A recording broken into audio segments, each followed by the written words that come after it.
I'm very proud of the fact that we captured the perpetrator of 9/11, Khalid Sheikh Mohammed. I think we did extraordinary work.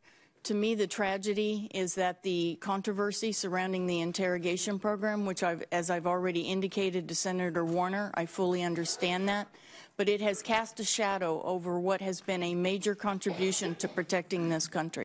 It has indeed clouded a lot of things. Gina Haspel, President Trump's pick to run the CIA, grilled by members of the Senate Intel Committee today over interrogation tactics that were used following 9/11.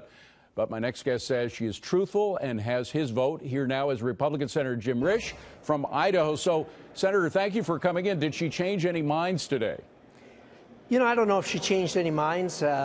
She did what she had to do, you know, because of the animosity towards President Trump in this town today and is going on. Anything he does, anybody he appoints is going to face grilling by the other side. So she was ready for that, I think, and discharged herself very well, I thought. She was ready for just about anything. In fact, Senator Feinstein grilled her about this book that apparently mistakenly said she was in charge of the interrogation program when she wasn't. Not only was that book wrong, but the author of the book actually went so far as to put out an addendum to correct his own mistake. Senator Feinstein wasn't aware of that. Apparently, that's the way it appeared as I was sitting there. Well, it just shows not only was she super prepared, but she seemed to have a confidence. She exuded confidence. I mean, after all, she was in the CIA. She knows how to interview others, and she knows how to be interviewed. So I think she was playing off of some of the techniques that are taught to CIA agents. Well, you know, the president really couldn't have found anyone more qualified to be the head of the CIA right now than Gina Haspel. The difficulty, of course, is the Democrats don't want her because she was appointed by Trump, and they're looking for anything.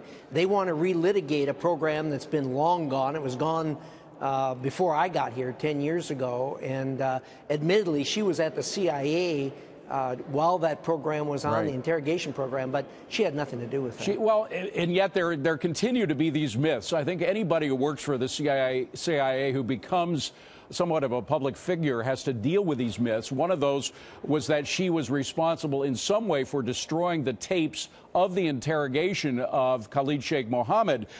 Mike Morrell, who's no friend of this administration at all, he was the deputy director of the CIA, came out categorically and said Ms. Haspel did not destroy the tapes, she did not oversee the destruction of the tapes, and she did not order the destruction of the tapes. Is that issue put to bed now? Well, one would hope so. Look, I've seen the classified documents on that, and what you just reiterated is absolutely accurate. Her boss did that, she didn't, and it shouldn't even be an issue here. We ought to be talking about her ability to lead the agency forward. And there's several people from all kinds of backgrounds who have complete confidence in her ability to run the agency, including, by the way, John Brennan, who's probably the harshest Trump critic around, who not only endorses Ms. Haspel, but he himself was as much involved in the interrogation program as she was, her superior, and he sailed through Congress with his confirmation 63-34.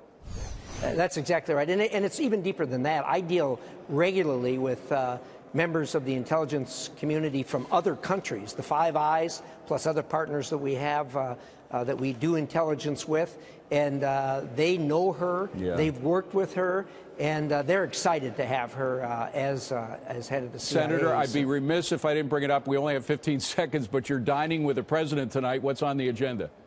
Well, we'll obviously, the coming thing is North Korea. We'll be talking about that, and some other, because I'm on both foreign relations and intel, we'll be talking about things that touch on many, many matters that are in that realm. Well, there are a lot of matters in the realm of great concern to Americans today. Senator Jim Risch, we thank you for coming here. I appreciate it.